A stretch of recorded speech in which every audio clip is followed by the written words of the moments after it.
Hey guys, welcome back to the DrCliffAuD vlog. This is vlog number 214, and yes, I'm in a completely different location, obviously, because our place had flooded and I wanted to give you guys a look at what things are looking like.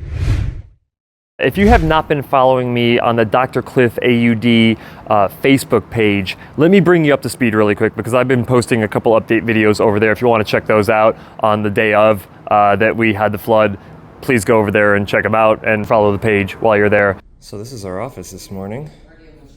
Bunch of water coming out. Don't really know what's causing it, but we got a problem.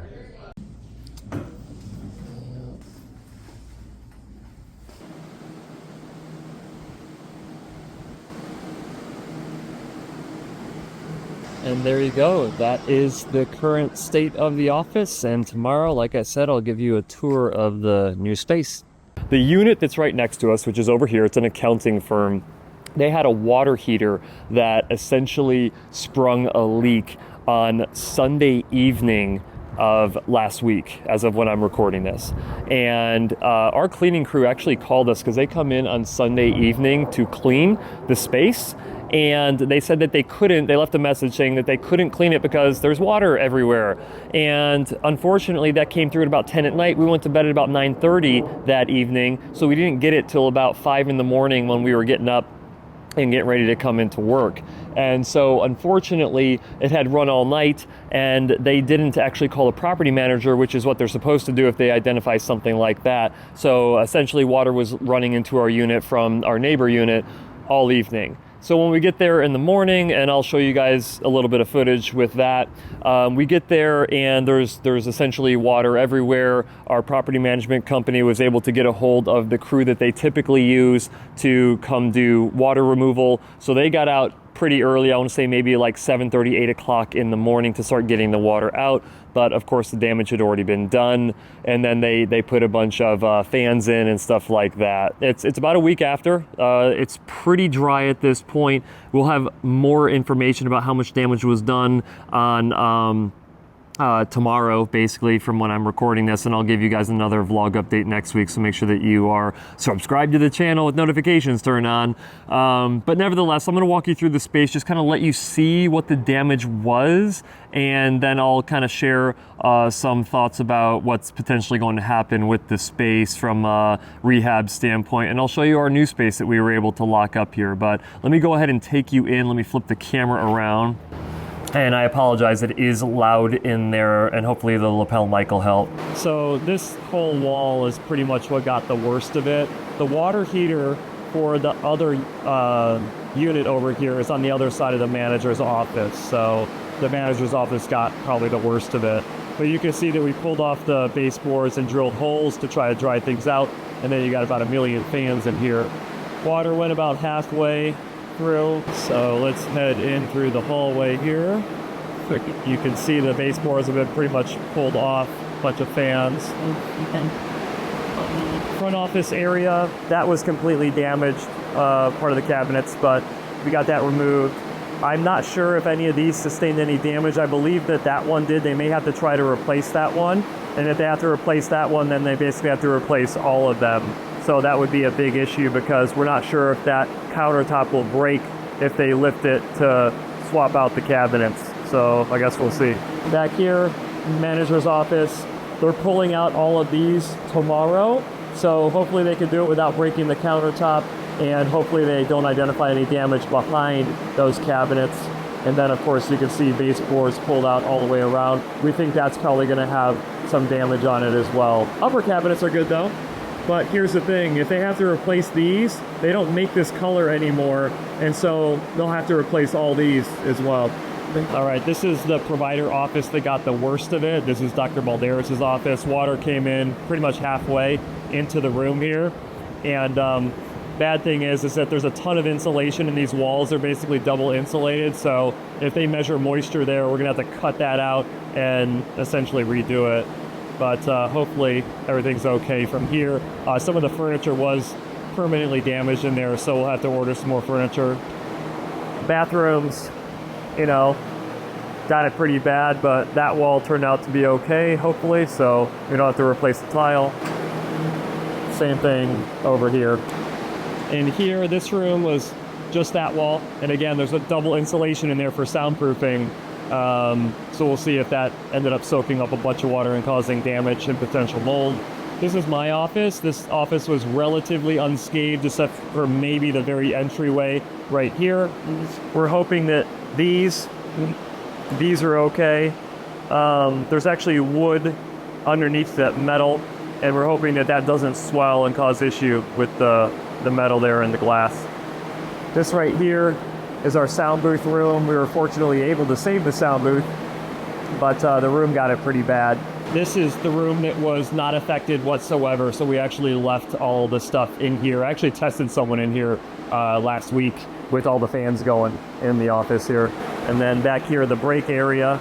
This area got it pretty bad. You can see that we removed the foot plates from all of the cabinetry there to try to get air in there, but they're probably gonna have to pull that out tomorrow as well to see if those are permanently damaged.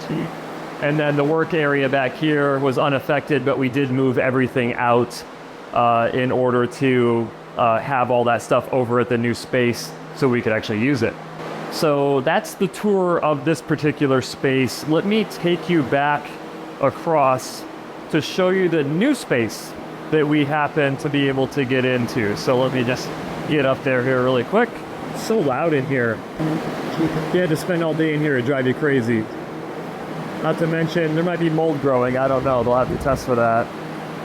So as you can see, it's, it could be worse. It could totally be worse. Obviously not a great situation to be in.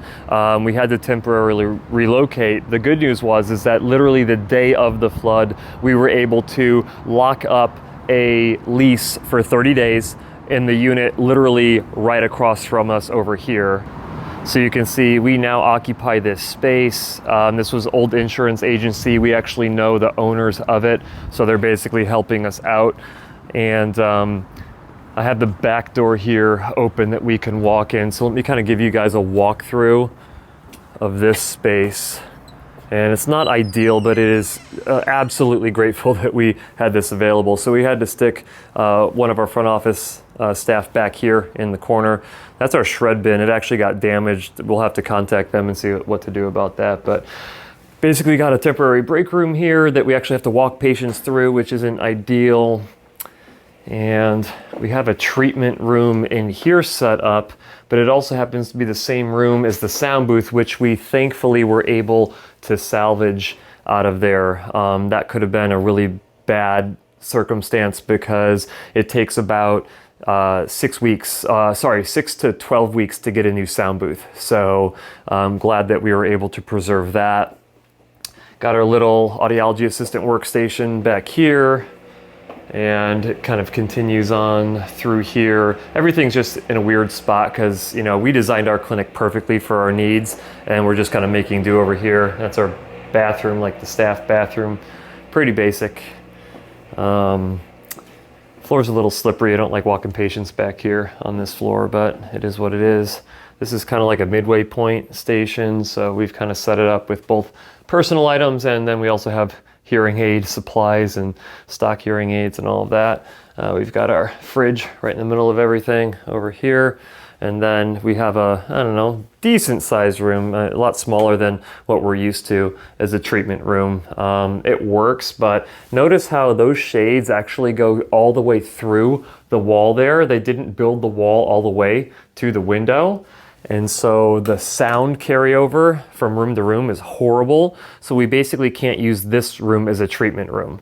You know, because the sound just, you can literally hear everything that's being said because this is just to open, pass through to my hand's now in the other room back there. So is what it is. But nevertheless, let's see if I can widen this angle a little bit. There we go. That's a little bit better. So then we go and we just got our coffee station there and waters for patients. This is the largest treatment room in here. But again, like the sound carries pretty bad through to this room, so we really can't have patients in both rooms at the same time. You can essentially hear everything that's being said. So again, I don't want to sound like I'm being ungrateful. Very grateful that we at least have a place to work out of that's really close, that patients can find easily, because it's literally right across the sidewalk. There's a front desk area, nothing special, not horrible, you know, got it all up and functional. Once again, got the mints, of course, super happy about that. And then, of course, this over here, hey, we saved the plant. This over here is the restroom. Oh, guess I should turn the light off in here. So, the only other room to show you guys is the manager's office, which is rather small compared to what we're used to, but you know what? Functional, and you can close the door and have a little bit more privacy on a phone call, so. So there you go. That is basically the space that we're working with right now. So let me go ahead and have a seat here really quick, kind of give you guys an update. So here's the thing. We, like I said, have this space for the next 30 days. Our insurance adjuster seems to think that it's going to take longer than 30 days. This place is actually for sale. And just to kind of give you guys an understanding of how that was working, is that this place was leased out for like the last 8 to 12 months or so, by a different company, of course. And once they vacated and left, the owners put it up for sale. And it was actually under contract until about a week or so before the flood happened. And then it fell through for whatever reason. We don't know why or how. But had that not fallen through, we basically would have been screwed. We'd have nowhere else to go. We would have to cancel all of our patient appointments and all of that. So like I said, for the third time now, super lucky to be able to have this space to work out of, at least temporarily. But as we get to the end of that 30-day window, if someone else like puts in an offer and purchases this location, we're not going to be able to stay in here past the 30 days. So the plan right now is to rip out those cabinets that I showed you in the space earlier, in our space, and see if there's any water damage behind them, and to see if they in fact are water damaged themselves. If they are, it's going to take 6 weeks to 8 weeks to even get new cabinets ordered and in. So we can't necessarily, we may not necessarily be able to wait until those cabinets are actually in. And if that's the case, we've basically told the adjuster that like, hey, listen, we are okay going back in there and literally working on card tables if we have to, because it's really the break area and the manager's office that are the two biggest problems. The treatment rooms and the room that we would have the sound booth in, those are the rooms that I would say came away least affected. So we could get back in there and actually see patients and then close it at a future date just for the installation of the cabinets and maybe even the countertops if those get damaged when we're removing the cabinets. So there is some potential that within the next 30 days we could be back in that spot, but I don't know how realistic that is. If we had to wait for everything to get finished, the adjuster is thinking that we're months out of our space. So there might be a period of time where we're not able to do offer as high quality of an experience if we're waiting for our place to be fully functional again. But I can tell you this, our place functioning at 50% is better than the current location that we're in operating at 100%. It's very difficult to get every type of appointment scheduled and completed in the space that we have, especially considering that one of our treatment rooms actually has the sound booth. It's not in a completely separate room where we can just pop in and out of there as we need to. So you can only see one patient who needs a sound booth at any given time, and we have to play a little bit of musical rooms essentially in the middle of the workday, moving patients from room to room, splitting their appointments. But everybody's been super accommodating, meaning patient-wise, like they've been understanding and have allowed us to kind of shift them into different appointment times and all that. We're very grateful for that. But not an ideal situation. And I'm just, super happy that at least for the next 3 weeks, we have some place to see patients. But after we get past that 3 weeks, I don't know. So I'll probably give you guys another update. It really depends on what happens tomorrow inside of the clinic in terms of when they pull the cabinets out to see how much damage has actually been done to those. And if they say everything's looking good, they're able to preserve the countertops, we can push those back in. patch up the drywall, put the floorboards back up, replace only the pieces of flooring that need to be replaced, maybe some carpet squares, which is why we did carpet squares, and the luxury laminate flooring or whatever. We can replace those panels as well if we can get flooring that matches. So that's kind of where we're at right now, and hopefully, you know, the move back will be pretty smooth. We'll hire movers, of course, that'll be paid for by the insurance to get back in the space, and we'll see what happens. But as of right now, it's still, things are kind of up in the air, and we'll see what ultimately happens. And of course, I'll keep you guys posted. If you guys liked this vlog, do me a huge favor, click the like button, subscribe to the channel if you're not subscribed already, and as always, I'll see you next week.